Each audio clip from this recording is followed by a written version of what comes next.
All right. We're just coming off of a 17-point victory on a day with College Game Day. 75 Auburn, 58 Texas A&M.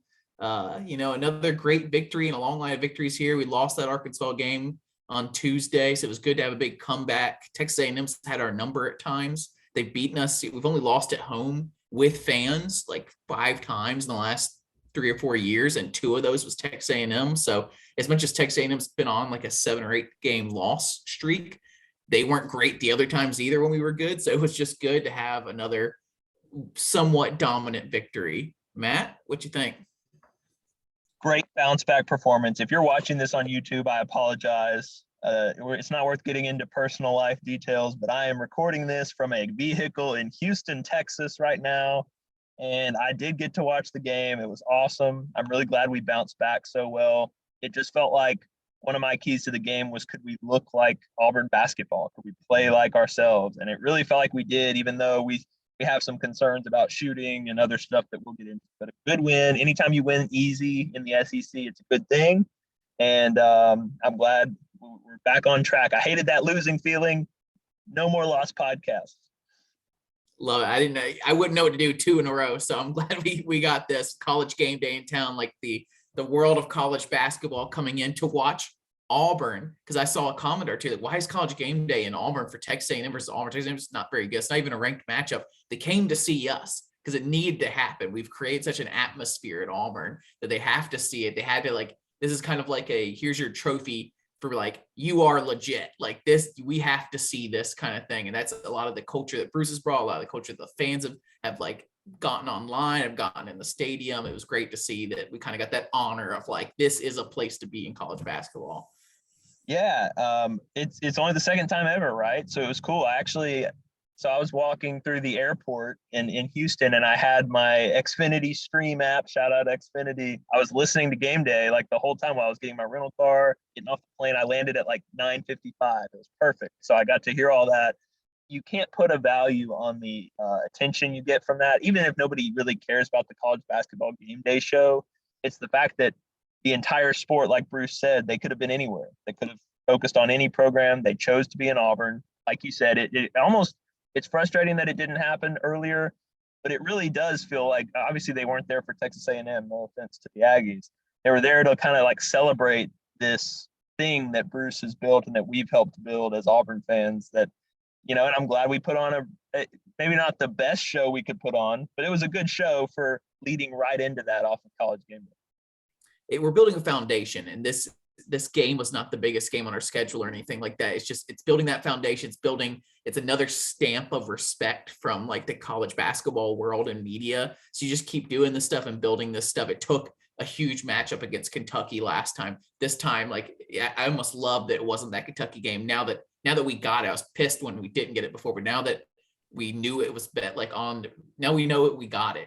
It was better that it was just we are just there for Auburn. This Texas A&M team's not good. Matt, I think we might have one of the easiest MVP discussions we've had in a long time. We've had some tough ones recently, and this might be top 5 easiest to choose. Matt, what do you think? Who's your MVP, Matt? I don't think it's going to be too hard to do. Yeah, the easiest layup ever, right? It's Walker Kessler, the second triple-double of the season, the 3rd in Auburn history. He's already in this elite company in the SEC, and he's the only guy with multiple triple-doubles this year in college basketball. I got to give Jackson credit, everybody, because at one point it really man, we got to get Kessler scoring. He's got 2 points and 10 blocks and 7 rebounds. And then immediately he started getting some entry passes. He got some easy buckets. I'm so glad everybody is starting to appreciate how much of a freak he is. It's clearly he's the best center I've ever seen at Auburn by far. He can do so many unique things, and the fact that his offense is coming along so far, and these blocks, I know we see it every game, but who has 12 blocks in a college basketball game? Nobody. It's insane. Makes it look so easy. Yeah, so he's the easy MVP. Here's how good he was. He was the MVP when he had 2 points. Okay, that's how good he was today. I was doing some research on triple doubles. We did a lot of research on triple doubles when we found out that he got the first one since Kenny Gabriel, only the second in the program. And we looked at how rare it is to get triple doubles. We're 3/4 through the season right now, and only 15 players in the country have a triple double. And Walker Kessler's the only one with 2 right now. And so I started doing also more research on who's had double in a season, or like just like what is the record in a season for triple doubles. It's really hard to find. It's so rare. It's not even like a thing people put on stat sheets really. Shaq had 6 triple doubles in his 4 years of playing for LSU. Dude was one of the most dominant centers of all time, not just in college, but in the NBA also. Like, he is the guy. When they say pick a center, Shaq's the guy. He's that dominant. He only had 6 in his entire career. He had several games that were 40 plus points, 50 plus points in college. I looked at a bunch of Shaq stats today because he was just insane in college. Walker Kessler already has 2 in 1 year at Auburn. It's really like mind blowing. I wish I could find more stats on the other incredible part of it, because a lot of these triple doubles, you look them up, like Kenny Gabriel's was against Bethune-Cookman.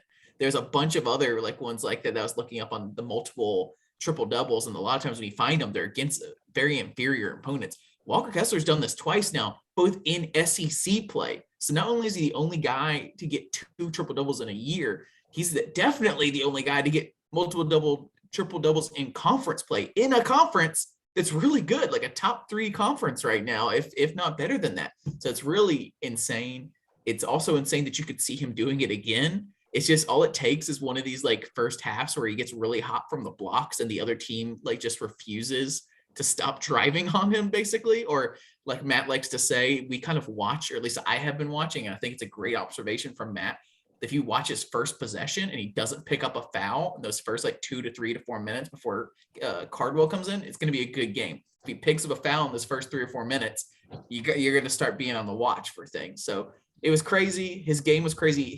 The fact that he only had 2 points going into like midway through the second half was very indicative of our offensive performance in this game. And his whole performance, honestly, it's a great way to talk about the whole game, because his defense was amazing. His blocks were amazing. His points were super low. And then he kind of turned it up in the second half. And there was one possession where we knew he had like 5 or 6 blocks in the first half. And it was like, okay, well, second half's come. It's weird that he doesn't have 2 points, but he did have a foul or 2 at one point. Then he's in there. And I'm like, this guy has 7 blocks. If he gets like 10, if he goes 10 plus on blocks and rebounds and does not get 10 points, I'll be pissed. It's all because we're not getting him the ball. At the end of the first half, there was even one where he posted up perfectly and Jabari tried to get him the ball and they kicked it. It was like, no, we finally were going to set him up for a point. So you didn't get it. But right as I texted Matt, a couple other people, like, we got to get Kessler some points. He's got too many other great things going on in the game. He went on like a 6-0 run. Like, he scored every possession 3 times in a row. Dude's like, it's crazy how great his offense has gotten too. It was a low scoring affair for him. I want to see his stat line: 12 points, 12 blocks, 11 rebounds, just insane. But none of that was 3-pointers, didn't take a 3-point attempt the entire time. And when he did get the ball to finish it, man, his finishing is getting so good. Like, the amount of times he can just kind of effortlessly make a turn and dunk the ball is really insane because of his length. And then even then, when he doesn't get the chance to dunk the ball, his touch is really good for a big man like that. We haven't even said the most crazy stat of this whole thing. He played 24 minutes. He played He played half the game, a little more than half the game. It's insane. Like, there's this thing in the NBA, they talk about like per 36 stats, which are basically like the standard amount of time somebody would play, or you might hear in college per 40. Like, what are your stats over the course of, if you played a 40-minute game and could like maintain that level of productivity? This dude would have had 20 points, 20 rebounds and 20 blocks if he had, played for most of this game. It's really almost silly at this point. And I'm glad we can just like gush about him for a few minutes for this MVP, because the thing that's cool about him, and I know people have talked about this, but I don't know if people fully appreciate it. He is the key to this entire defensive thing we've built. Like, Jay Billis is bragging about this, man, no one plays harder defensively than Auburn for an entire game. Like, and A&M missed a lot of shots, but we caused a lot of bad shots. I thought our defense was terrific. The reason our defense is so good is you combine Bruce's like pressure attacking perimeter style, except now they can be even more aggressive, because guess what? If you take a risk and your guy gets by you, you've got not only Jabari Smith, somewhere in there probably coming. You've got Walker Kessler, and our guards are just fearless. Like they know if they make a mistake or if they get beat, which today they didn't get beat much. When they do, they've got this amazing eraser on the back end that just it makes our half court defense so good. So there's things in the stat, like the stat sheet doesn't talk about that. And that's why I know it's annoying to hear altered shots, but it's true. He affects everything in this game. Like he single-handedly, when Auburn couldn't make a shot to start this game, and his defensive presence allowed Auburn to not only like not be losing, but have a lead, even though they were playing terribly offensively. It truly was one of the best performances I can remember, in such a unique way. People hear altered shot too, and I think they might think like, oh, the guy's got to put it higher on the glass or something. And the interesting part is he does that too, but he's got like 3 tiers that are going on that are so crazy that make him so good. And he really needs, like, I'm so glad he was getting the love fest after College Game Day on this game, because I really think he is underrated and should be top candidate for the Defensive Player of the Year. And I'm tired of hearing about Oscar Tshiebwe as a National Player of the Year while Walker Kessler's not. I know Walker Kessler started slower, but Walker Kessler, Oscar Tshiebwe, like his rebounding game is great, but his defense is not like this. And it's not just it's the blocks that get on the stat sheet, 12 of those on the stat sheet. But then the weird middle tier is the blocks, and then the top, there's another tier of like people just have to adjust their game and drive differently when he's in. But there's this middle tier where you almost like just count that as a block in the stat sheet, where he puts that big arm up and the other guy goes for it and he doesn't touch the ball, but that ball is not getting anywhere close to the net because the guy had to just kind of throw it up there because he was so like intimidated. You see like 2 or 3 of those a game every time, like straight up air balls off a drive because his arm goes so far out and they freak out and throw the ball up. You wish, like, at that point, I know he didn't touch it, but he blocked it. Like, that's a block. I wish you could count that. He had A&M completely rattled. I mean, you could just tell they were rushing shots that were close. They were nervous to put certain shots up around him. Like, he's finally getting that respect factor. I'm still shocked that many people drive the ball at him for him to get 12 blocks. Like, what are you thinking? And by the way, Tshiebwe had a terrific game today, but guess what he's averaging? Do you know what his average blocks per game is? What, 2, 3? 1.5. Wow. And that guy is a freak. But he's just not built like Walker. He's not the same. He's better. He's a bigger, better rebounder. Maybe I don't even think he's a better offensive player. He just gets a lot of garbage points off. I watched his whole game today, and I've watched several of his games because he is really impressive to watch. His big things, he's super impressive with the rebounds. And then you watch him like from his scoring perspective, from the block perspective, it's good. It's good. It's not elite like Walker. Like watching Walker is watching a freak, and watching Oshie is a really good rebounder. A big thing for Walker right now is we've seen him once or twice now take over the lead from this guy, Jabari Smith from Western Kentucky, to be the leading shot blocker in the nation. And he keeps losing it back and forth, kind of like depending on the night or whatever. I think he's officially taking the lead now, because now tonight I looked up Jabari Smith's blocks and I looked at Walker Kessler's. I believe, well, actually, now I got to do the math again. I'm trying to do math on the podcast, which is always a thing. I believe after tonight, he will be up, because Jabari Smith was up 4. Then he got 4 tonight. So that's up 8 plus the 12. So there's 4. So now Walker Kessler should be up by 4 blocks, leading the nation 4+ right now, which they're both averaging around 4 a game. So I'm thinking Walker Kessler, he's finally secured the crown of top shot blocker. He's not going to just lose it back and forth every night. I think he won't lose it again. He's amazing. He should get a trophy for that in itself. I've said it 1,000 times. This team is so impressive from a block standpoint. And if we weren't already the number 1 team in the nation, we'd be making shirts and signs and all kind of about how it's a block party and how amazing it is, because we're number 1 in the nation. It like overshadows this amazing block stat that we may never see again. And if you don't think it's a big deal, we're going to get into shooting percentages later for this team and some cause for concern. You don't think it's a big deal. It's a huge deal. A&M, we could have beaten A&M by 30 today, very easily. And we were 3 for 25 from 3.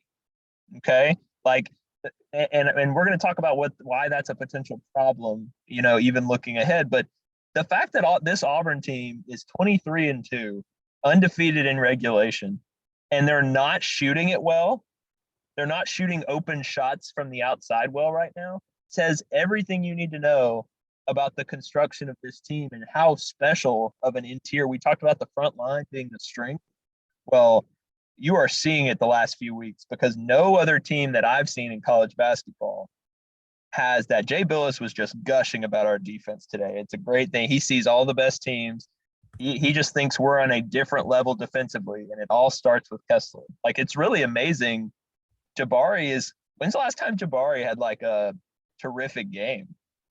Like a few weeks We're ago. gonna have to get to talking about it because that's in my pregame notes. So this might be, we're giving Walker Kessler the MVP right now.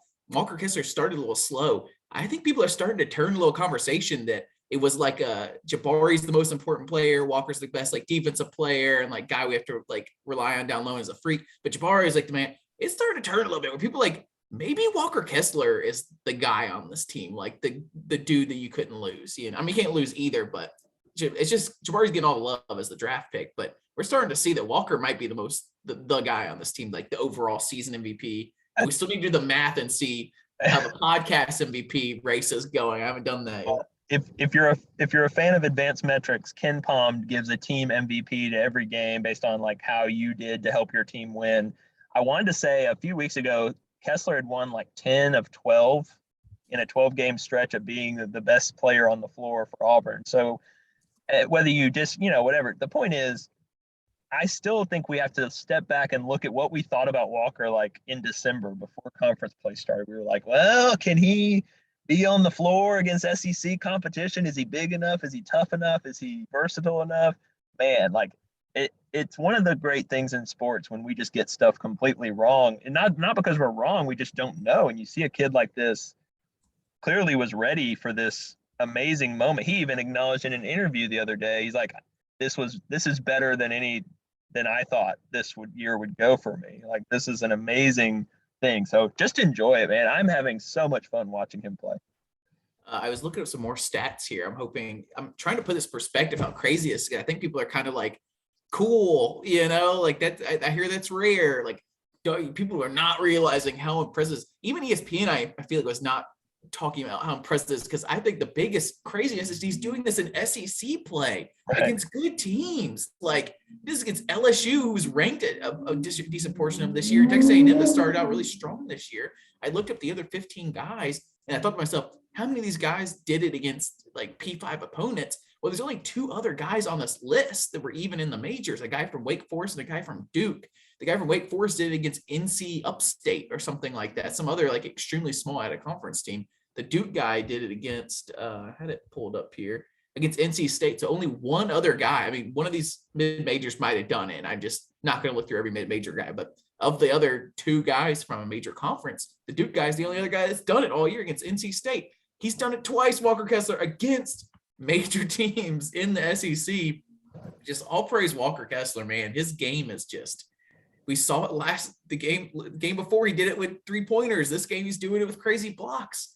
We can talk about one other thing to talk about that's weird. You say he played 24 minutes. Part of that was because he was in a little bit of foul trouble at times. And it's so frustrating that he picked up a foul on like trying to chase after a ball. It was such a weak foul. Like, I'm starting to get to a point where like, he's so impressive to not pick up a lot of fouls. You hear like opposing fans at away games now, they get frustrated. He makes a block and they don't just like automatically whistle, but they've shown replays. He just gets those arms right up. Essentially, it looks like he like jumps up and knows that he could put his hand in front of the angle for the rim. Like, he blocked another dunk tonight. He's been blocking dunks, which are so impressive. They showed a highlight from the last game where he got one from behind. This time a guy with one hand dunk. All he did was put that arm straight up, put it right in front of the goal. Ball runs right into it, reflects off. It's so impressive, but it was extremely frustrating. I think he picked at least one on that weird, like away from the basket, trying to get a ball that was like running away from a rebound. And I think he picked up another weird one like that too. And it's just, so frustrating. Today was another example of how easy it is to pick up 4 fouls when you're not even like, they were all kind of weak. A lot of them were. And the last thing I would say about him, looking at, we won points in the paint 48-32 in this game, which was basically the gap in the score at the end.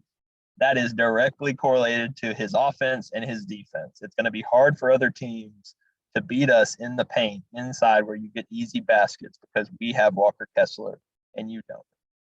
Yep. All praise Walker Kessler, MVP. I know he'll be listening in and just so proud and know he gets this little podcast MVP. Thank God for Walker Kessler and his inside presence on offense and on defense. And thank God for the defense as a whole, because our offense has been trash the last couple of games, in my opinion. The guard play has been bad, and this one was a really bad one. Thank God Texas A&M not only had to deal with our defense really great. Thank God Zep Jasper's back to play good defense with the guards. Thank God we play good defense. Thank God, you got to put this on top of this if you're not a homer.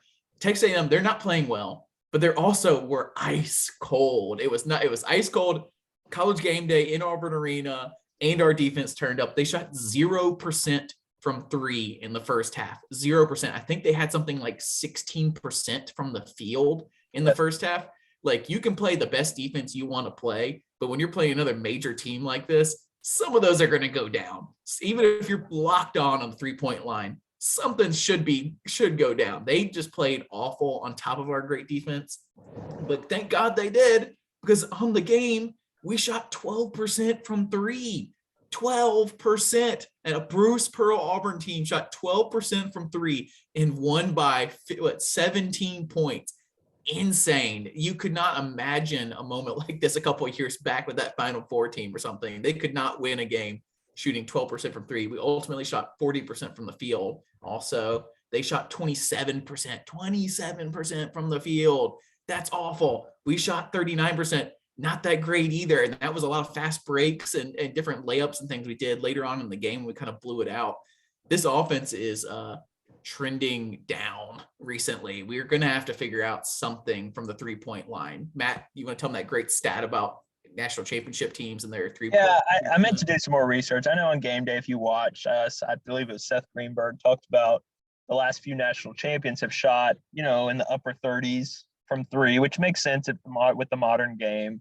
Auburn's a team that shot over 40 in certain games. I need to look up some of those stats to be a little more prepared, but the bottom line is that most people think for this Auburn team to win a championship, to win a national championship, they've got to hit open threes, because everybody's going to focus on Jabari and Walker and Wendell going down the lane. So it becomes really important for Jalen Williams, for Alan Flanagan, for Devin Cambridge, for Zep Jasper, any of those guys to be able to hit shots when they're wide open. KD Johnson. And the reality is, the last few weeks, they just haven't been going down. So we were talking about this recently. I just think it's something to track. I did have one other note. If you're discouraged about, look, this was not a pretty game for Auburn offensively. In A&M's 8-game losing streak, that is by far their worst loss by points. All their other games were within 10 points, even in their 7-game losing streak, and that included losses to Kentucky, LSU, Tennessee, Arkansas. So we did a number on them, and their shooting did a number on them. But this was an impressive win. I know you could look at the record and say whatever. I just wanted to point that out. This was by far their biggest loss in this stretch. They scored 18 points in the first half. We scored 33 in the first half, and it was not good offense from us. It was just grinding it out kind of stuff. The second half, they scored 40. We scored 42. You knew they would bring, they ended up with awful averages, and we did too also. But that second half was more indicative of like a usual game, and kind of you knew they were not going to score 18 again or shoot 0% from three, and they didn't. Did you know what happened in their last game? They lost to LSU, but they scored 16 in the first half and then 52 in the second half. They actually came back and took the lead, which was crazy. Was that away also at LSU? It was at home. At home. Weird. I mean, teams do this kind of stuff. I'm getting irritated with the Kentucky narrative about Ty being out and things like that. But we've seen a bunch of games this year where we go down like midway through the first period and kind of like roar back right before the half ends and come back in the second half. So it's irritating me that that's happening, because teams seem to get into these kind of like, we saw our Final Four team did that. We went down by 15, 20 points in so many games and came roaring back. So it might be a Texas A&M thing too. We hit 3 threes this game at 12%. And we're going to keep talking about threes. I mean, I think we made a note of it in a couple of games before that we're just not trending great in threes and just can't seem to hit a lot of these open threes. And I don't know if it's Matt, if you made this point, if I saw somewhere online that the people like they're really zeroing in on KD and Wendell and They know Jabari's good at three, and even Kessler now they might have to get up on it, but it leaves these guys open like Jalen Williams, Cambridge, Alan Flanagan, Zeb Jack. Like some of these guys get left open because they have to choose and pick their battles, and those guys just are not hitting anything. Cambridge is supposed to be known for the streaky three shooter. Like I've been on him for 2 years now. He had one great game, maybe two. I can't even remember if there was a second grade. I just know that South Carolina game he hit like 7-3. At this point, his average has to be awful this year. I think, let's see if I can look at it or not. But another weird part of this game is that no guards hit a three this game. We had 3 threes, one from Jalen Williams, one from Alan Flanagan, and one from Jabari Smith. No guards hit a three. Let's see, KD took 5 of them, didn't hit a single one of them. Wendell, we'll get into Wendell in a minute, but absolutely disappeared, which is honestly fine. We won by this much. It might be good to have a game like that, but he only shot 1 3 all game and missed it. Jalen Williams shot 3 threes and made 1. And if you watched him play, there was like a possession where he took all his shots in one possession where he made that 3. But just crazy. If you want to talk about something good about it, Alan Flanagan, he had his air ball 3. We've been checking where he didn't have his charge, but he scored 16 points, 5 of 11 from the field. It got us some tough points early. Really good sign for Alan Flanagan if we want to take some positive takes right now, that he could go in there and do some grinds. And maybe it was one of those games where all the shooting is off, and it's the kind of thing we wanted from Flanagan, to be able to drive the ball and get tough points. And he did it this game. Didn't pick up a charge. The airball 3 thing is just wacky at this point. I don't know how that keeps happening. So I don't know. Great job, Flanagan. Like Walker Kessler easily like blew this away, but a lot of times the leading scorer gets the MVP. He's a leading scorer with 16 points. Walker Kessler had 12. KD had 11. Cambridge had 10 actually. Good job Cambridge too. So Flanagan, what direction do you want to go with this? I feel like on offense you could go a bunch of directions. Are we going to go through players now? It sounds like. I get just talk about anything else that stuck out like that, I guess. Okay, last thing I had, because I want to get to Flanagan because that's a good point. I think if you watch this game, it really felt like we were about as sloppy at times as we could possibly be. I questioned the math on the turnovers because I thought we had like 6 at one point, and ESPN and everywhere was showing 3. So I don't know. But the fact that we came back in 1 turnover is significant. It was only by 1, but even in our sloppy game, we forced more than we had. And then really, this is key. At one point, it was 12-1 offensive rebounds, and they were just killing us early. They weren't doing anything with it. It was like that game we played against Missouri where we got all those offensive rebounds, didn't do anything with them. But we were just getting gashed on the boards. And you look up at the end of the game, and Auburn wins rebounding by 7 and ties offensive rebounds somehow after being down 12-1. So I credit the guys a lot for I knew A&M was they're just a physical, kind of different team. They're just going to play with their hair on fire, kind of like us, just less talented.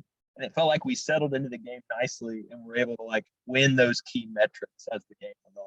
It felt like almost like lazy passing. Like it was weird. It was a lot of these turnovers were off of weird long passes. I don't know if it's kind of defense they were playing or what, but we made, usually you're kind of like on one side of the 3-point line, you pass it back to the point guard in the middle, and then maybe he goes next. We were trying to make these passes from one side of the 3-point line to the other and kept getting picked off, and it would go out of bounds, or 2 or 3 plays where it just went off our players' hands out of bounds. It was really sloppy. It's a weird game if you go back and watch it. Maybe don't go back and watch it because it was a sloppy game. It was not like we ended up scoring 75 and winning by 17, but it was sloppy. It was not good for the state of basketball. There's a lot of people complaining about the refs too. They were kind of strange at times. I don't feel like overall that it was so bad, but I think a lot of this stuff got cleaned up in the second half, and you ultimately some of these stats cleaned up. But man, the first half was absolutely brutal, and thank God Texas A&M was as bad as they were this game. Well, let's be clear. You're always probably a little more on the extremes than I am. A&M missed open shots and they were cold for sure. But I just felt didn't you feel like our guards defensively, they just stayed in front of their guy, and a lot of times we overcomplicate defense. I think having Zep back is a massive. We'll talk about when we talk through players, huge for all the reasons that you don't see in the stat sheet. It just felt like we had a different edge and energy defensively. And my ultimate takeaway on offense, it was ugly, some weak passes, some bad decisions, but didn't it feel like we just shared the ball better? And that's what Bruce kept saying all week. We need to share the ball more. 18-9, we want assists. We've been losing that category a lot lately. We were getting good passes to guys in good positions. When we did score, it was usually off of a good pass. So I was encouraged by that. I have one question for you that I think could guide this a little bit before we get to pregame notes. I like that our schedule down the stretch, like we had a harder schedule, in my opinion, to begin the year. And now we're like kind of on a downhill a little bit. We do have some tough games at Tennessee, who's playing well. At Florida is going to be tough. Yeah, at Mississippi State, who's fine or whatever. But like overall, if you look at our schedule, we have a couple of games where like this one where we don't have to play our best game, we can still win. Do you feel like we're trending in the right direction? No, not on the road. I think away from Auburn Arena, we haven't played very well in a while. I mean, you would probably almost go back to that Tuscaloosa game, and even then we kind of blew a big lead late and had to hold on for dear life. Part of that's just how hard it is to win on the road. It feels like at Auburn Arena, I don't know if anybody would beat us. I really don't. I think not to jinx us the rest of the way at home, but I just feel like we're playing our style with these players. It's going to be hard to beat us in our arena. But obviously, none of the games in March when we get to tournament time are played in Auburn Arena. So I do not think we're hitting on all cylinders offensively. I do think we have shown enough on defense to know that that's going to be with us no matter where we play. And I'm encouraged by that. But no, I think this team has a lot of room to get better. And I think if you fall in love with the record and you're not really watching possession to possession, you can kind of fall asleep. I totally agree with you. I think we have a lot of work to do. And there's something to be said for all your plays are on tape now. Bruce keeps talking about this. Like everybody's scouted us. We're the number one team in the country. They know our flex action. They know our high screen and roll. So we have to have counter punches for how the teams are going to play us. And I think that's the next step for this coaching staff. Okay, we had some really good offensive stuff. We're scoring 80 a lot of times, 75, 100. Our offense, even when we complain about it, scores a lot of points.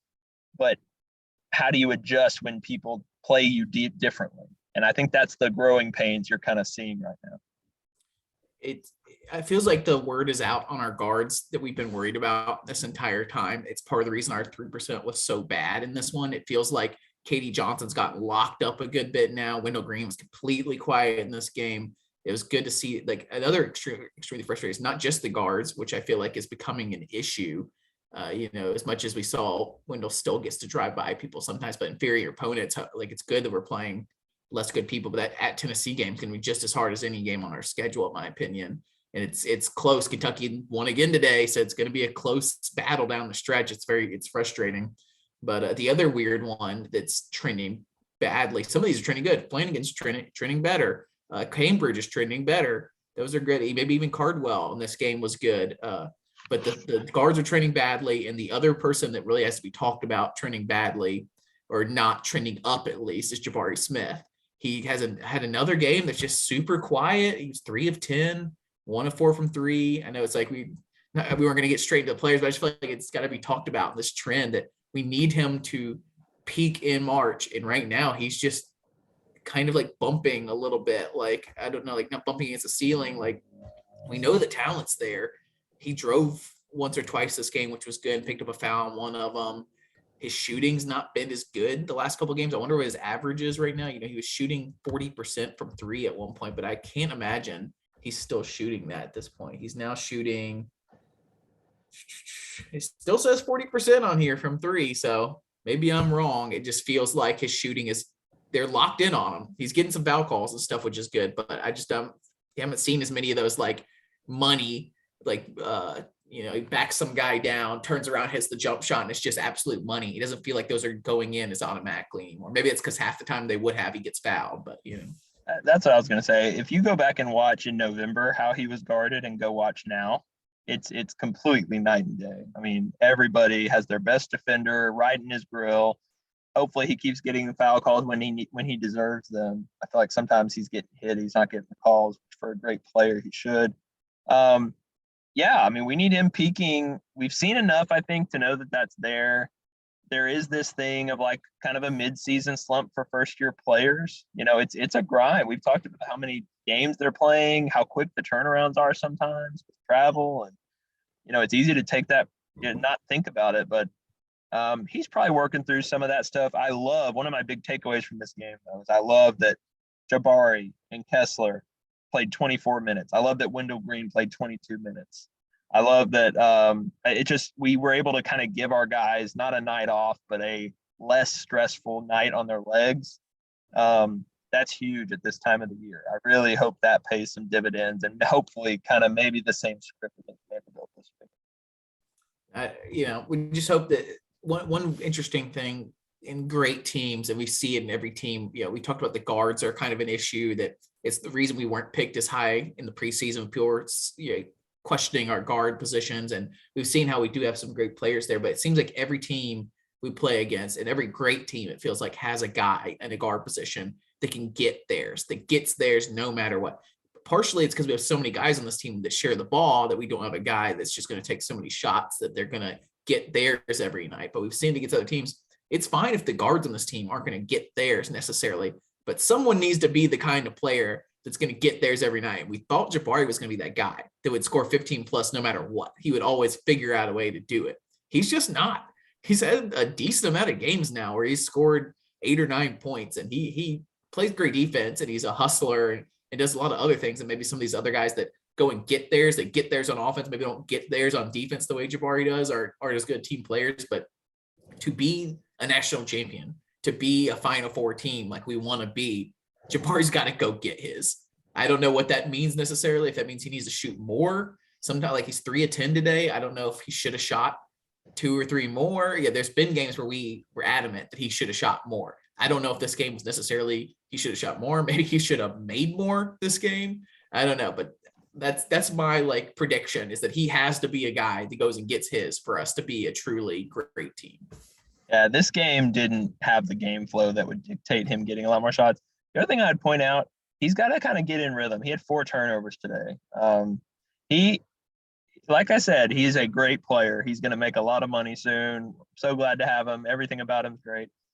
But he is not a finished product. I mean, I think in some ways it shows that Kessler played a year of college basketball already, and Jabari hasn't. He's still, you talked about the league and how good it is. I mean, it's tough every night, and now he's getting this incredible amount of attention from defenses. I just think it's definitely something to track. I think his arc, if you will, and our outside shooting are by far the 2 things for us to be watching the last few weeks of this regular season. Yeah. All right, let's get into pregame notes. I know Matt is he looks like he's recording from the Apollo space missions in there, but he's recording from a car with a laptop. So we'll see how much longer that lasts for him, but we can get to pregame notes to kind of guide our conversation here. Mine is, how much better do we look with Zep back? Way better. Our defense looks way better with Zep back. Can you imagine without Zep a game like this from Wendell where he scores 2 points? That's it. I was about to try to read some other stat lines. 2 points, 2 fouls, 1 turnover. If you had a game that quiet from Wendell without Zep, it'd be awful. And the fact that the defense just looked so much more locked in this game, like I said, Texas A&M was really cold, but also it just felt like we were flying to the ball in all circumstances, and that we were really on top of their players at all times, all game long. And that's a big part that Zep, because he already does that, he's a great player. And then people like Wendell don't have to play 30 plus minutes and get tired and kind of lollygag around. So exactly. Zep, man, look at the shots. If you're looking at the box score on YouTube, look at the shot distribution. You remember when we were talking about how Wendell, when he's on the court the whole game, it just feels like people aren't getting the ball. And all of a sudden you look down and 4 different guys have between 9 and 11 shots on this team. Kessler had 7. The ball moved around. Wendell, 2 points, 1 of 4. That's weird. He's probably gassed from the amount of load, how much he's played the last few weeks. But look, 1 turnover from Wendell. Only 1, 0 from Jasper. We had turnover issues, but it wasn't from the point guards.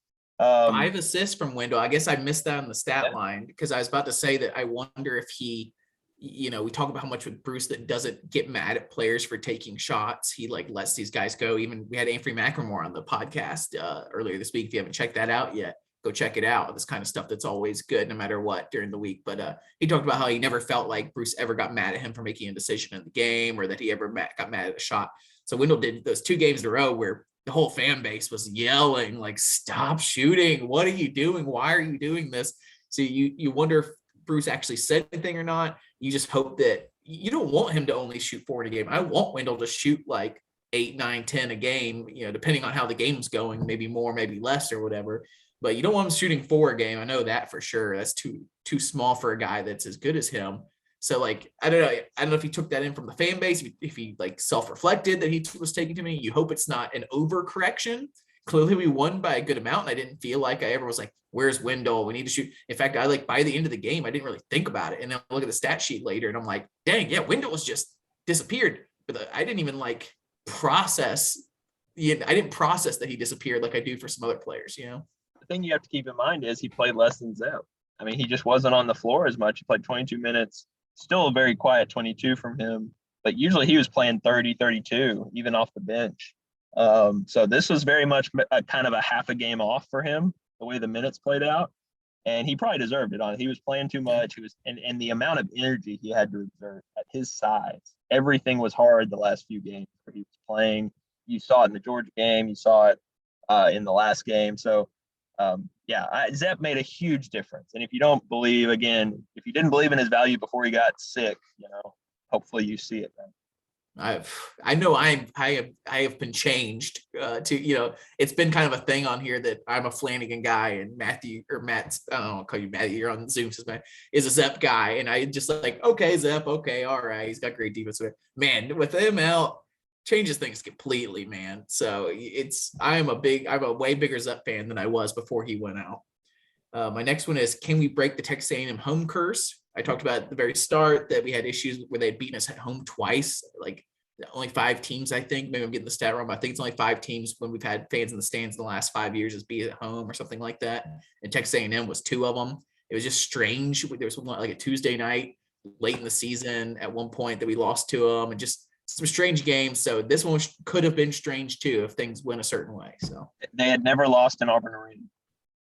Oh, crazy. I think I heard the college game day, maybe they brought that up and Bruce was bringing it up with the players. He's a master motivator. Bruce wanted to make history, beat A&M at home. Let's go. He's a master motivator. He's great. We'll talk about some college game day stuff. I think Matt watched. I watched most of it. So my last one is, can we get Jabari trending in the right direction in the second half of the season? We talked about it. No, it wasn't great. I'm glad he's a great team player. And that's part of the thing we talked about. We have a 5-star guy like that. I think we talked about it early in the season and even early in the SEC play, how great a teammate he is. Oh man, he passes the ball. He's not selfish at all. He plays hard defense. But at this point, we're asking him to like be, I don't know, maybe not necessarily be more selfish. 10 shots is not necessarily like a bad number in this game, but we just got to have him. If he's going to be the alpha, if he's going to be the dude, he's got to go get his every game. He's not doing that right now. Agreed. Matt's is, does Zep's return and a return home get Auburn back to playing their game? Yes. Yep, we talked about that. It was good. It was good to see another game where we were turning a team over and going and getting fast break points. We talked about that as a weird trend also. Still not perfect this game. We're still having some issues finishing in transition. I don't know like how to adapt on that. I think we still had some decent like alley-oops from Cambridge, and there was one great one from Cambridge where he just like took off and one hand jammed the ball. It was so amazing. But there was another one where Zep missed like a 2-on-1 and he just went up and just didn't get it at all, didn't even get the foul call. We just got to clean some of that up and figure out, I don't know if you practice that or what you do, but we got to start finishing in transition some more. Your next one is, can Auburn get the pace up, tempo, and thrive in the open court? We were just talking about that. Yeah, I did feel like it was better. It felt like we couldn't fully take advantage of it, but it just feel more like an Auburn basketball game the way we understood it. It did. Even though we were the sloppy one, it felt like in the first half, it felt like when we finally blew it out, it was the kind of way we like to blow it out as Auburn, getting on the run, getting like fast break points, pushing the tempo. Like I said, we still got to figure out some stuff with finishing on transition, but could be worse. The last one is, A&M has been dangerous when they shoot high percentages from 3. Can Auburn force their perimeter players to drive towards Kessler and Cardwell? Man, we have some astute notes, and Matt brought the astute notes on that one. Yeah, they were one of the best. They were the best 3-point shooting team in the league when they started 4-0 in SEC play. They've cooled down. People have kind of figured out to chase them off the 3-point line. And like we talked about earlier, when you chase guys off 3-point line, it's really nice to have a guy with your back named Walker Kessler waiting for them in the paint, or Dylan Cardwell, or Jabari Smith. Just felt like that was our plan. We did give up some open looks early that if A&M had made them, you're right, the game could have been completely different. But overall, I thought defensively our first half was super strong, and we did chase them off the line and guide them to our shot blockers. It really felt like we had intentionally planned that out. So I do give myself a little shout out for that note. Yeah. And speaking of when Cardwell's in, I love to see this stat every time. Dylan Cardwell is still in the top 5 in the SEC in blocks. He's at 1.5. He just barely stays in there.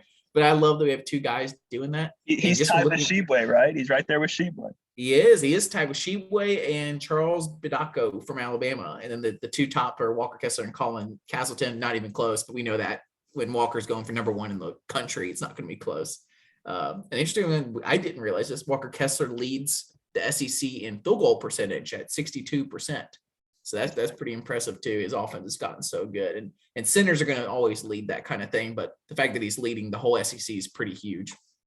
And he's taking those threes. I mean, he's been shooting a few threes a game, not at a high percentage, and he's still shooting 62%. True. Looking at the stat sheet here, Wendell's number 4 in the SEC in assists, so that's nice.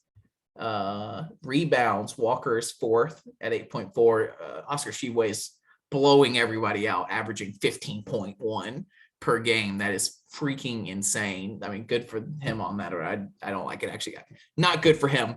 Screw Kentucky. I need them to lose. I'm done. My nerves can't handle it. I don't think we have any other stats on this SEC sheet. Oh, Katie Johnson is 4th in steals. Did he have some sort of play? He didn't have a Hamburglar play, but I think I saw one where he like pounced on an inbounding play and calls them to go out of bounds and immediately got the ball back, which is close enough to him. But he does that a decent amount, and the camera's not on the play, and all you see is like kind of like a blown whistle with an A&M player, opposing player being like, and it's Katie celebrating. You're like, what happened though?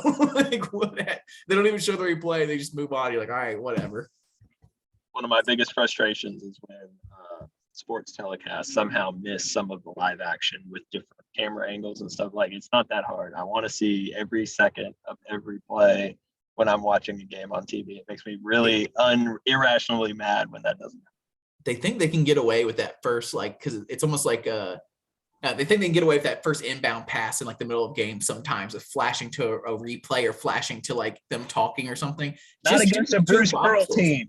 Not against a Bruce Pearl team. That's where we make our like bread and butter, is on those out of bounds plays. Like, you gotta show us the play. Yeah, they might as well do the 2-screen thing. I don't know what's going on. Well, this would be a good time, I guess, to start going through the players a little bit. We ended up talking about most of them already, but Walker Kessler's, and I'll say stat line one more time because it's so impressive: 12 points, 12 blocks, freaking insane, 11 rebounds. No 3-pointers this game, which is interesting after he hit a couple the game before. We talked about Walker Kessler's. Any other thoughts you have about him? No, man, I think we covered it. I mean, just a terrific performance. People are going to forget quickly how great he was against Arkansas in that loss. I mean, he was incredible. He's really pieced together. When he's not in foul trouble the last few weeks, he is at an elite level, and he has such a high impact on winning. It's just crazy. Jabari gets all that. We'll talk about Jabari now too for just a second more. I know we talked about a good bit about him already, but like Jabari gets all this love because he's the number 1, what might be the number 1 draft pick or whatever. It's kind of annoying, like, that these professional leagues take so much like talk about this stuff. Like, we are college basketball fans. I could care less if the NBA even existed as a college basketball fan, but Jabari gets all the love and all the attention. Walker, if there was no NBA, if NBA didn't exist, Walker Kessler might be the guy that's getting all this love, because right now he's the most important guy and doing insane stuff right now. And Jabari's like a good player that's helping us and is very talented, could break out at any moment. But it's kind of annoying that it could be like that. Both of them, though, are unicorns. I mean, We've never seen anybody shoot as a big guy at Auburn like Jabari Smith. We've never seen a center play like Kessler can. The other Kessler stat, I'll just keep throwing these out there. He has more blocks than North Carolina does as a whole team. He continues to just wreck. I mean, if you, there's just so many good stats out there about Kessler. We could do a whole 2-hour podcast on Kessler. Dang, this went from a KD Johnson podcast to a Walker Kessler podcast real quick. Like, Jabari, one last thing I had about Jabari, we already talked about it a little bit, but 4 turnovers. His turnovers before, it felt like, were from like freaking out on like breaking the zone and things like that. He's just not got a great dribble right now. I really like, at times he looks competent. I think it was this game. It might have been Jalen, but he like took the ball up a little bit and he started dribbling. He did like a crossover between his legs and stuff. And I was like, okay, cool. Look, he's doing a thing. And then immediately turned it over. Was that this game, right? I believe so. Yeah, it was. I think the word's out that he's not got a great dribble, and he does not have to do this crossover 3-point line stuff. That like if he doesn't develop that this year, that's okay. But he does need to develop catching the ball and making 1 or 2 dribbles towards the basket, and like he can do that. Keep doing that. It's frustrating. We thought he had a little more handles in him. Well, he's gotten way better defensively. He's gotten way better in his rebounding and physicality. We questioned that for a little while.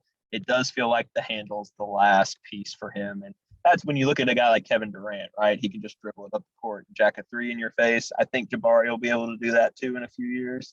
But yeah, that's still, it is a bit surprising, and probably just because we hold him to such a high standard. But he's not the most comfortable dribbling, and they just have guys all over him at all times now. So you can't get away with a loose handle either, because there's going to be somebody there, probably their best defender, their best wing or post defender to try to steal. So I wish the stat sheet I'm looking at had totals, but talking about blocks again, sorry, I had to go back. It's just so insane, our blocks right now, that I wish we would like promote that a little more. Auburn is averaging, we're number 1 in the country, averaging 8.2 blocks per game. And to put that in perspective, the number 2 team is UConn. They're averaging 6.3. 8.2 to 6.3 is a huge jump. The next couple teams on this list, number 2, 3, 4, 5, all that, is 6.5, 6.3, 6.3, 6.3, 5.9, 5.8, 5.8, 5.7. Like they're all very close. And then we have this huge jump from 6.5 to 8.2 as the number 1 team. It's crazy impressive. Enjoy the mess out of this. Please, someone make some t-shirts, like get some music playing, something to like let people know, like when a block hat, like we wanted to do the whole like block thing with the bees. We'll talk about it more, but me and Matt plan on coming to the game against South Carolina, the last game of the season. I'm very excited. I'm so glad I'm going to get that in. Something weird could happen, but that's the plan right now. I might need to make me a big sign that says blocks, and I'll like hold it up in the stands. And every time there's a block, I'm going to flip it to 1 to 2 to 3, and that's going to get on camera. And maybe it'll start a thing. Maybe I'll make the sign, pay for it or whatever. And then after the game, just leave it with someone on the staff, or leave it with somebody at like operations, or maybe leave it with Michael Floyd in the student section and be like, next year we're getting a block counter going. I love it. I can't wait. I was going to text you about that today. So. The next guy on the team to talk about, and this one actually is going to be a good conversation. We talked about Kessler and Smith, but I think we need to talk some more about Alan Flanagan, man. Great game from Alan Flanagan. It was really cool. He got 16 points, no turnovers, which is really big for him right now.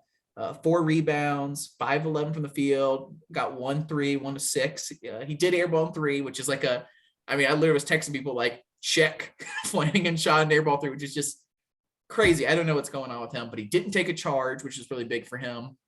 He's just, it was good to have a game. And maybe this is one of those kind of games that, we talked about the injury and him getting comfortable and all that. Maybe this is the game that turns the corner where he needed one of those breakout games. He needed one of those games where he saw the ball go in, where he got the calls, where he didn't like get a weird charge or get, something happen. So just really glad. I'm really hoping next game, he might score 2 points and have 4 charges and 3 air balls. And we like completely change our mind. But I have a feeling this is going to be a kind of stepping stone to him getting a little more average of 9 or 10 or 11 points and looking a little more competent. Yeah, to me, the best stat for him is 5 of 6 at the line. He shot more at the free throws than anybody on this team. He was going downhill. No turnovers is also huge. It's just good to see him be the leading scorer, honestly. Like, I just think it's not all about scoring. I know Bruce is trying to really get him to hone in on defense and rebounding. That's where he thinks he can help this team like win, a national championship. But man, it is nice to see him score in kind of a, slightly stress-free game. And you're right. Hopefully it unlocks something moving forward.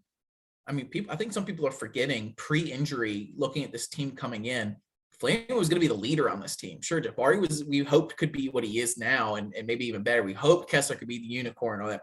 But I think if you asked people before that injury, if Flanagan, who would be the leading scorer on this team, who would be the leader on this team, it'd probably be Alan Flanagan. Even post-injury, just going in a season before we saw this team really take over, we probably still would have put Alan Flanagan. So the fact that this is his first game all year that he's led the team in scoring is kind of crazy from the pregame or preseason expectations. And we kind of changed in the last 2 or 3 games to say, like, you made a great point that he led the team in scoring, how great that is. Because honestly, you asked me at the end of last game, I would have said, I don't know if he has it in him to lead this team in scoring the rest of the year. Like, it might be time to change the perspective on him to just being a solid three that's not an issue, not a guy that can lead this team. And to have him lead in scoring, I think that's going to be big for the locker room and different stuff. So great on Flanagan, man.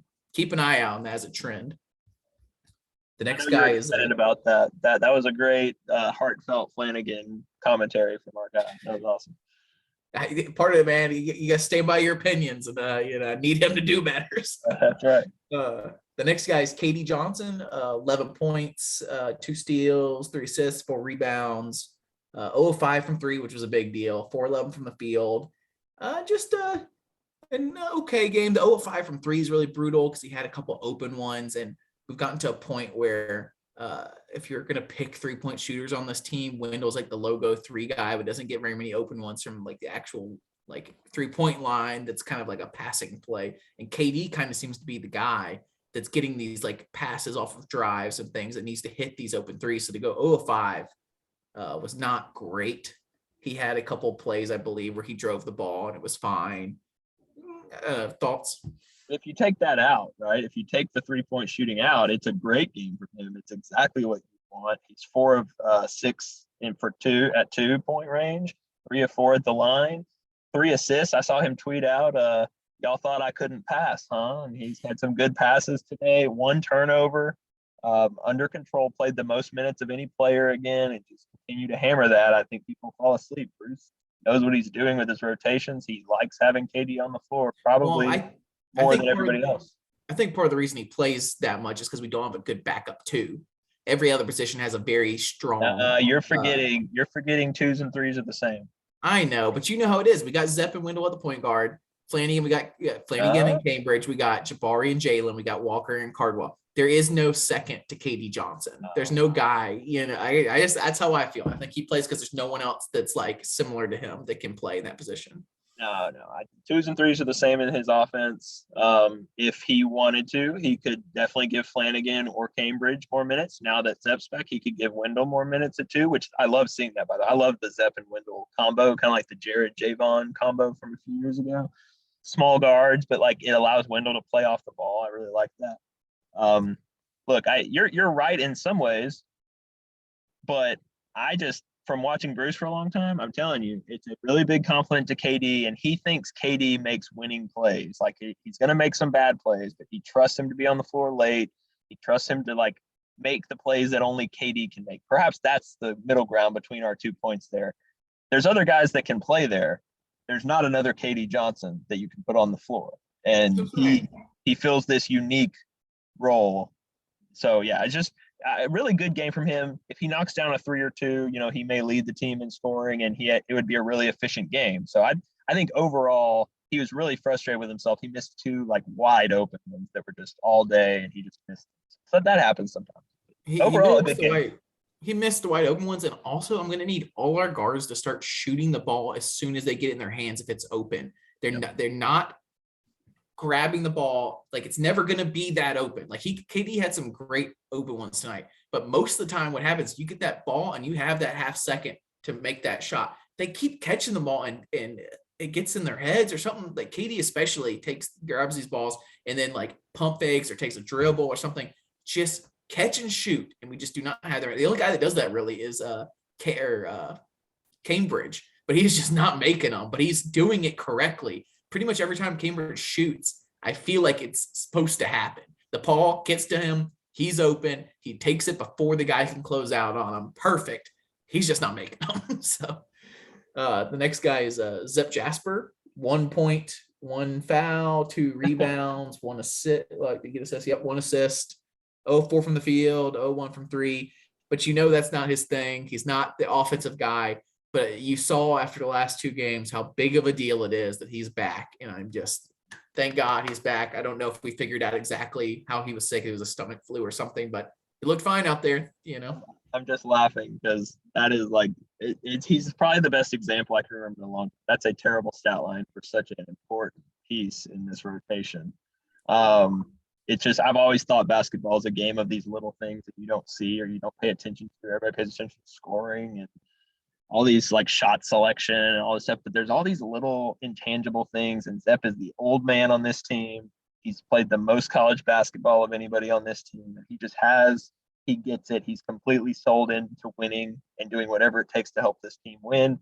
And that attitude is contagious. I'm convinced that's part of the reason why we missed him so much.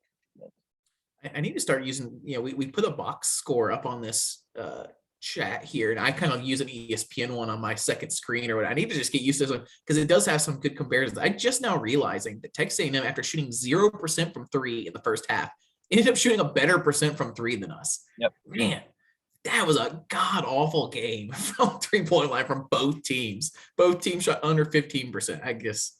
Thank God they shot so bad. I mean, anyways, next guy on the list is Chris Moore, played 2 minutes. I have no thoughts on Chris Moore. At least he's getting a minute or two now. Good to see Lior and him in there just at the garbage time, but it's good to see Lior is available and healthy. Him and Preston and Chris got to play at the end. That's good to see.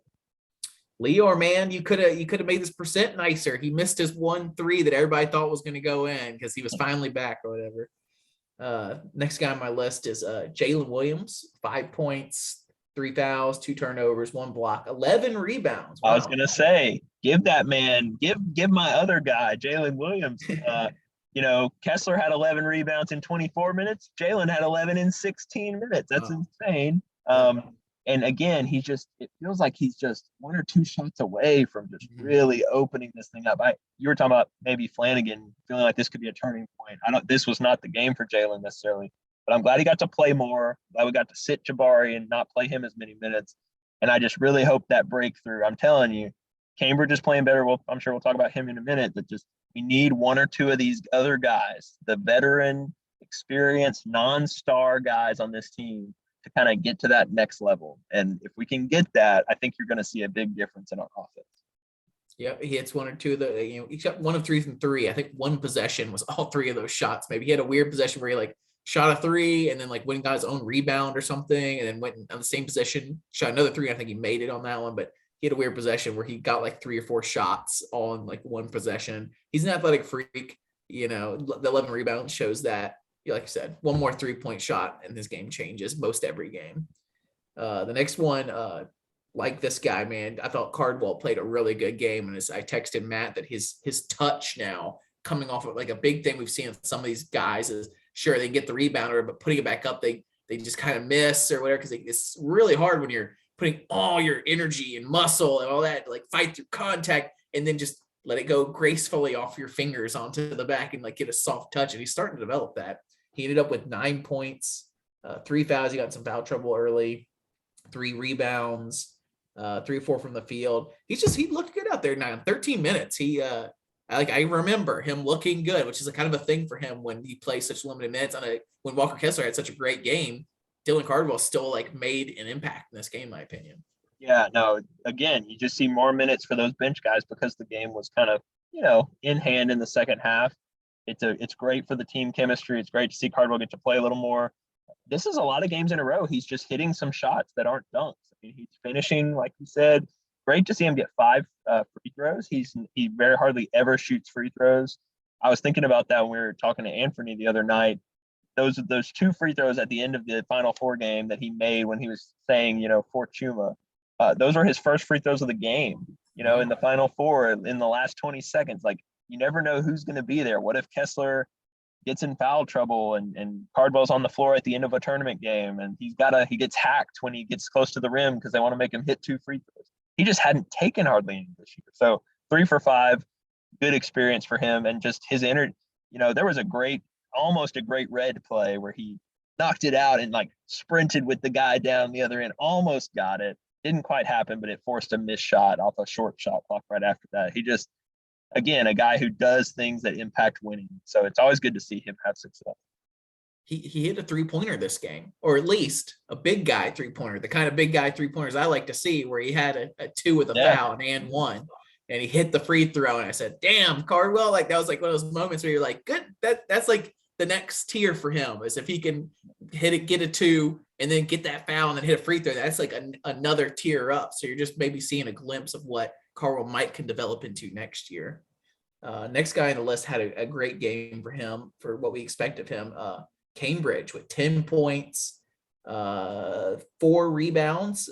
He get one offensive rebound. He's flying around. It feels like a lot more, making a lot of hustle plays, playing good defense. The fact that he got 10 points and none of that was from 3. He went 0-4 from 3, which is still like an issue. He's got to hit some of these open threes if he's going to be the reputation we have for him. But 10 points for him because he had some great dunks in this game, man. Some great alley-oops. He's still having a couple. I think he went to the free throw line for 2 of 2. I'm glad they called a foul on an alley-oop attempt because it's becoming a thing. These other guys seem to like pull down on him or try to nudge him or whatever, which is dangerous as it is, but he's not always getting the foul calls on those. And he's every game now, it seems that we have 1 or 2 where we are attempting some crazy stuff for him. And he's this close to getting them sometimes. And it's just great to see all these guys getting multiple assists. You know, you mentioned looking at like Cambridge is not a guy who's dribbling a ton or creating a lot of offense, but you're right, 4 for 5 from 2.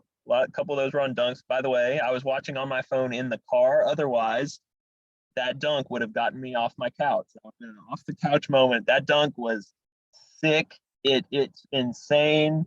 I don't know how he's so athletic. It really blows my mind. I was trying to explain him to a friend of mine here. I was talking about the game with like he's so unassuming, and then he does that. That was from the SEC logo right in front of the free throw line that he took off on that one on the fast break. And I feel like it's so rare that he gets in the open court like that, and to see him finish with such ferocity and then a couple alley oops too.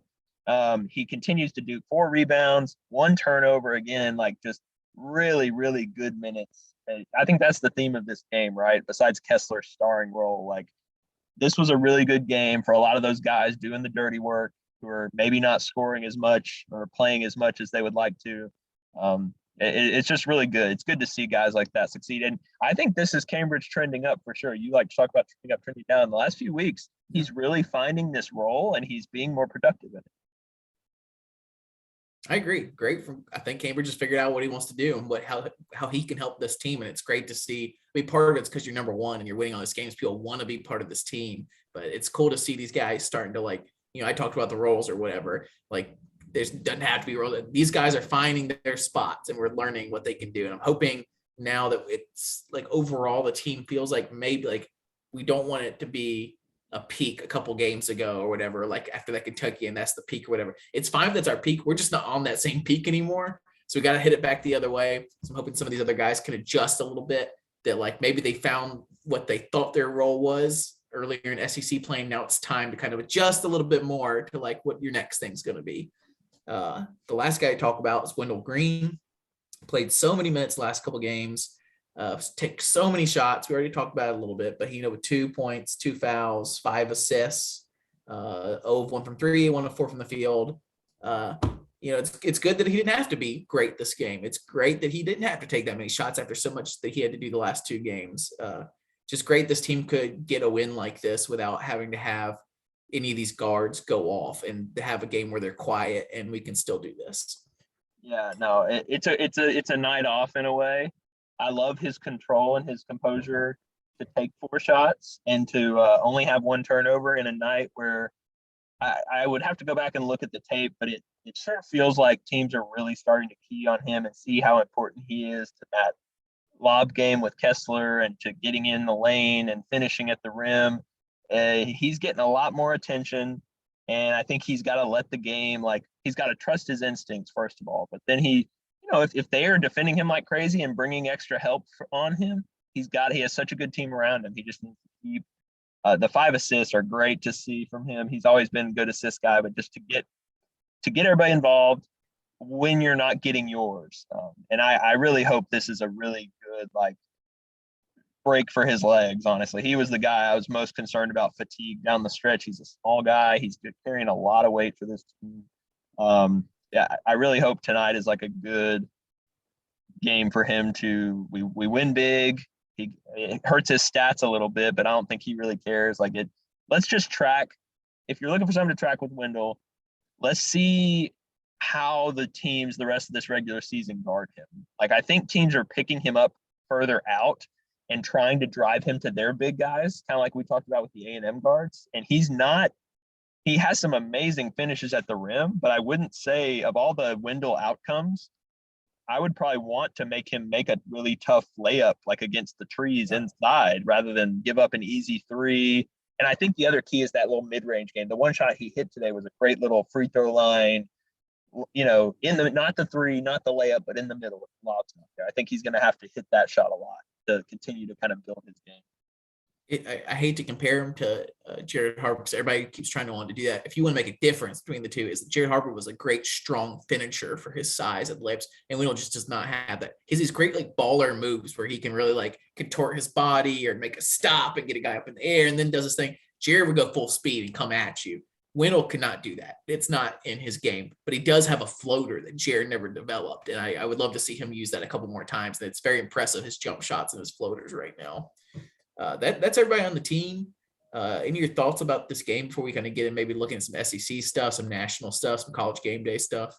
Yeah, no, I think we covered it. I mean, it's again, the depth of this team is the strength, right? It's the strength in numbers. Wendell can have an off night. Jabari can have an off night. I think the stat I sent you was Jabari and Walker and Wendell combined in the first half had 8 points, and Auburn was up 15 and shot 20% or whatever. Like it really is crazy. Every game, something happens to make you realize how special and how deep this team is.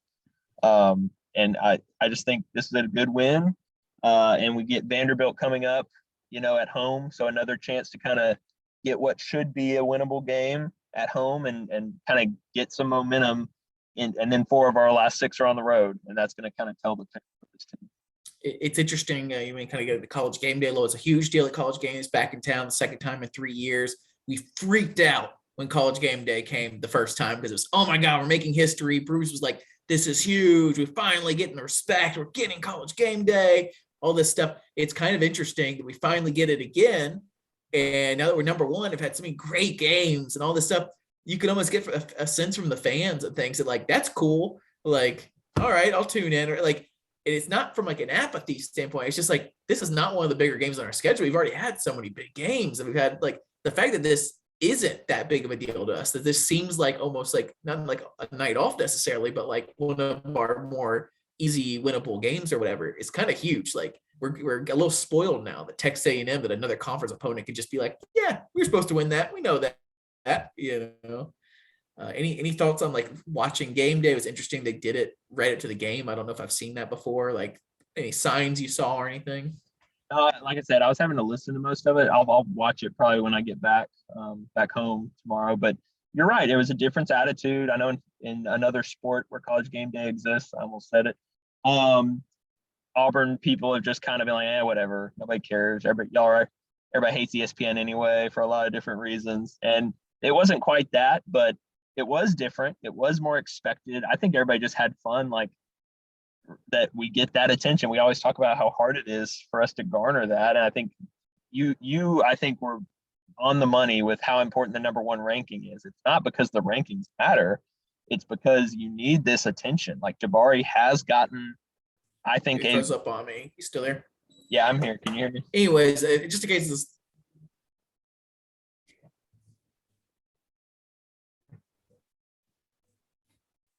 Hopefully this is recording still good. Okay, you're back, Matt. You broke up a couple times there, but we are dealing with a little situation there. I'll keep you updated if Matt breaks up. I see he's moving around again now. Interesting thing I also noticed with college game day is the whole Jungle City stuff. So it's gone from Pearlville to Jungle City to Jungleville. So they seem to have set that up a little better. We had our Jungle Pearlville correspondent, Matt Plexico, did such a great job of like documenting that whole night or whatever. And the craziness, it was out in the cold for that Kentucky game, and they had put all their tents together out in the grass and kind of set up this kind of like idyllic Woodstock type scenario, whatever. And that line, it just went to chaos, and these kids ended up having to stay up all night on the cement in the cold, and it was just kind of miserable and not very well put together.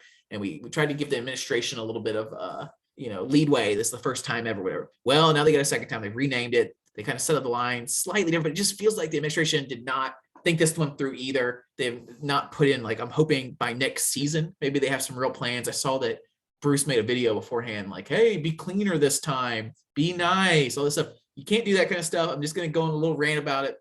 It's just human nature for something with that big of incentive in a line. You have to have real rules that are laid out that people understand. And so this time they had a line and people tinted again, which is really cool that some kids spent the night again, but it was a lot less of them.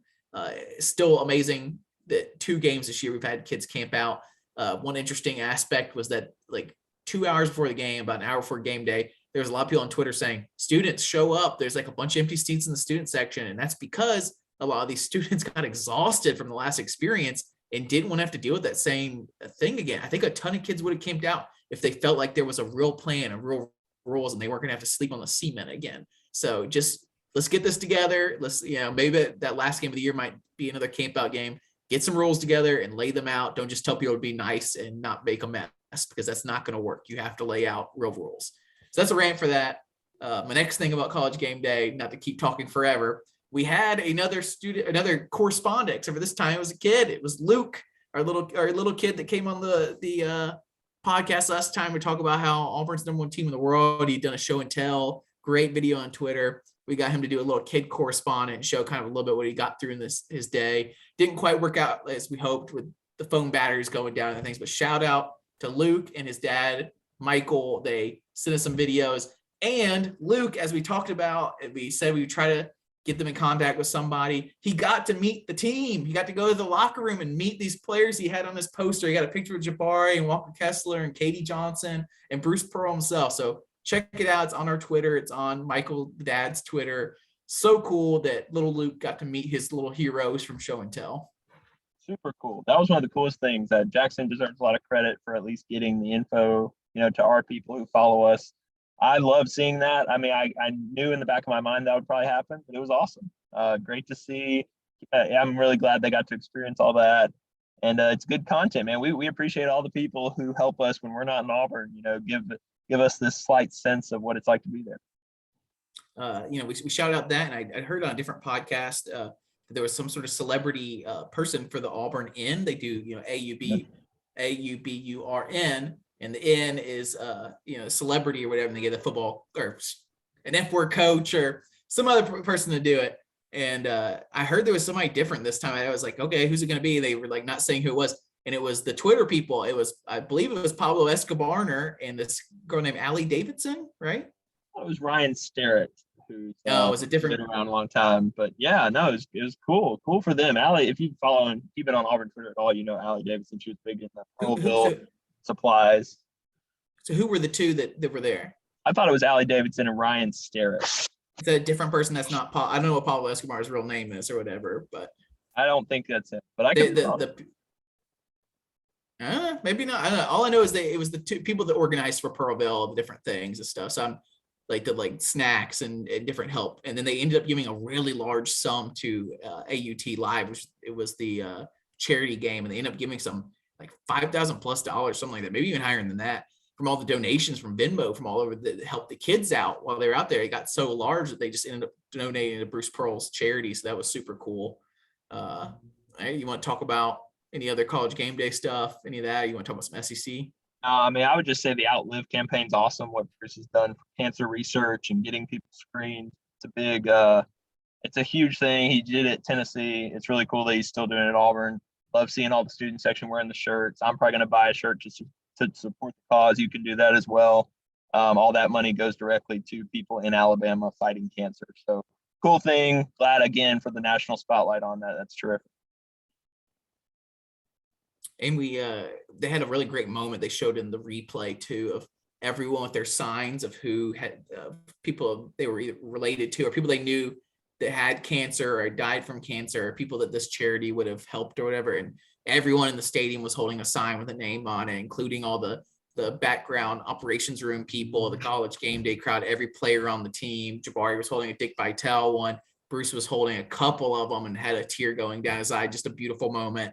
And like kind of whoever's idea it was to give every fan in the stands someone to write a name on was amazing. I get almost a little goosebumps that you see everybody in the crowd raise up how cancer impacted their lives or people they love.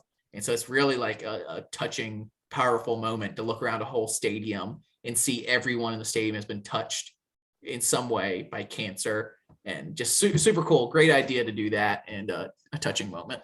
Yeah, no, it was great. Dan Schulman, who's he's a big deal in broadcasting. He did the play-by-play in this game. He had lost his dad to cancer last week, and he had been off for a little while. This is his first game back. So, the symmetry and just, you're right. We all hear that cancer affects all of us at some point in our families and our friends. And we all know people who have been negatively impacted by it. You're right. It's a great thing every year. I think it gets overshadowed sometimes, but that's obviously something that Bruce and his family are really passionate about. They put a lot of their own money behind it. And obviously they've built, as this program has grown, that impact has grown as well. So super cool. SEC. We now have this clear 1, 2, 3, 4 in league standings. All the games are over. We're doing this at night. Auburn is 1 game up on Kentucky, 2 games up on Tennessee, 3 games up on Arkansas because Arkansas lost to Alabama today.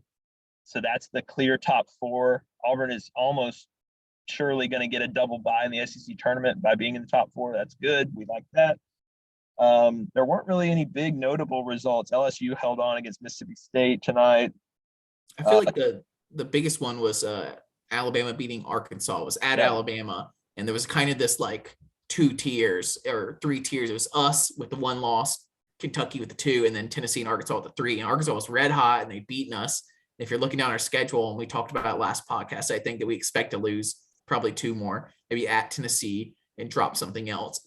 And if we can get everybody else to 3, then we're sitting good, because like Tennessee's already at 3.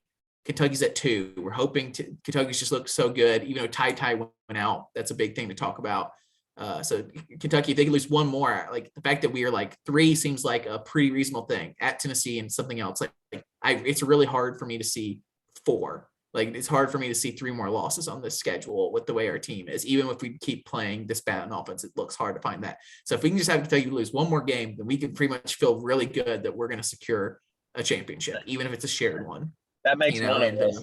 I'm going to be nervous all the way. If you're looking ahead, big game Tuesday night, Kentucky and Tennessee play. So one of the second or third is going to lose. I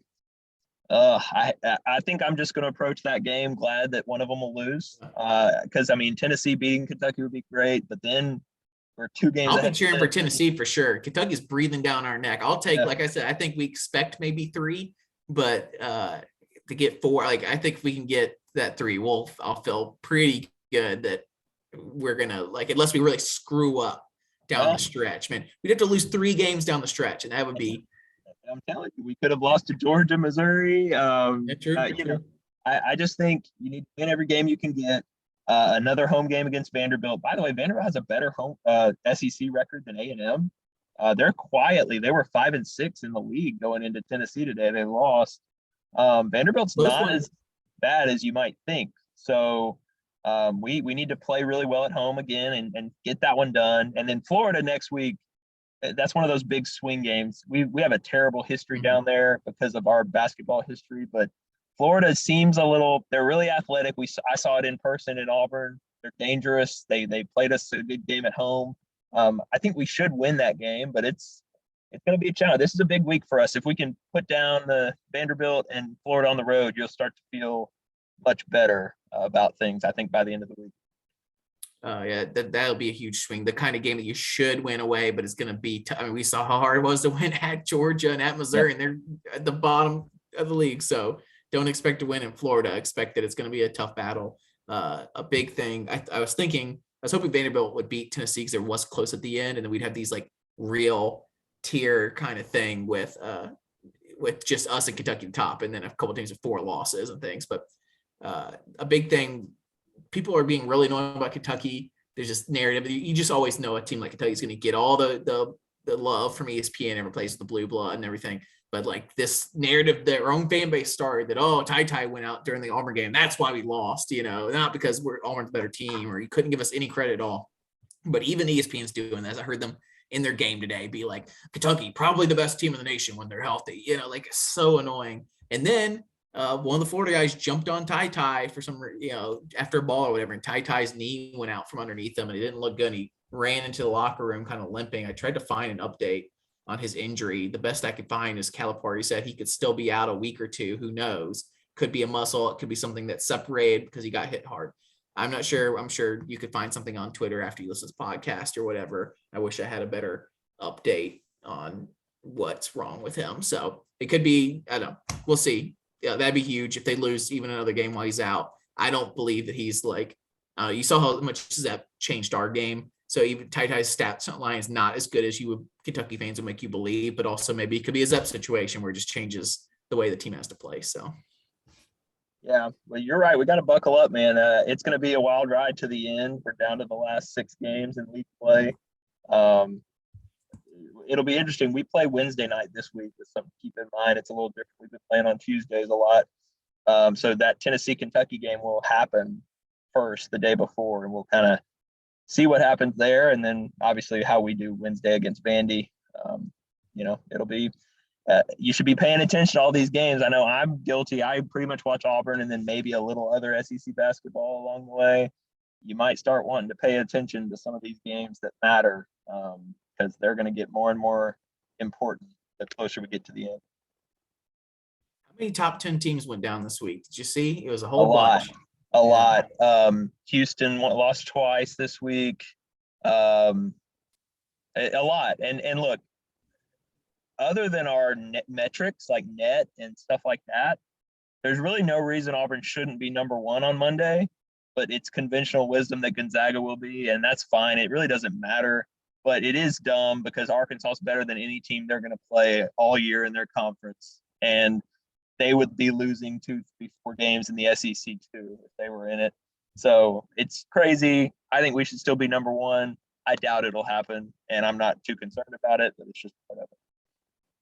I'm sure you'll see plenty of rants online about this. It's extremely annoying to me that we can have the exact same record as Gonzaga with better wins, not playing an SEC schedule, all this stuff, and they're still going to get number 1 because they're Gonzaga. It's crazy because they're not like some long-term blue blood. They are blue blood now. I think it's pretty firmly they're blue blood, and they're going to get the blue blood treatment and get put number 1 because there's still people out there with our better record voting Gonzaga number 1 still to this day, even right now, like after us like only having 2 losses, like 1 loss in this pre-Arkansas one. So I guarantee Gonzaga jumps us. It'll be super annoying, but this is why we got the number 1 ranking out of the way because we knew it was going to be unfair that we could have the exact same record as them. They lost to freaking Alabama at home. We beat Alabama twice away and home, and they're going to jump us anyways. And now that the record's the same, all we can do is lose more games, and all they're going to do is stay completely the same. They're not going to lose another game in conference play. We'll never jump them again. There's nobody left on the schedule. We could win out, and we won't jump them. Maybe in the SEC tournament, I don't know if they do AP rankings during the SEC tournament. If we play Kentucky again, maybe then we jump them. Nobody left on our schedule is going to get us to jump Gonzaga again. So that's annoying. But, now that we got that number 1 ranking for a week or 2, it's not as monumental. I'm not as concerned about it. Now I'm more concerned about peaking at the right time, about SEC play, and watching these other games and not losing a game we're not supposed to lose. So, and championships. Don't forget about winning an SEC championship. That is the most important thing right now. Yep. Any other thoughts on the game? I know your laptop's getting low. Yeah, I'm about done, man. I'm glad we could do this. Glad we got back in the win column for another win podcast. It was great. And listen to our interview with Anthony McLemore if you haven't. Really, really one of the coolest things I've been able to do in a while, just getting to talk to him. Such a cool guy. We're really honored, and just it's been fun for us this year. Thanks again for everybody for listening, and we're going to keep it rolling. Undefeated at home, only done 1 loss podcast. It's still pretty good to say. Undefeated in regulation. Undefeated in regulation. All right, War Eagle, Matt. War Eagle.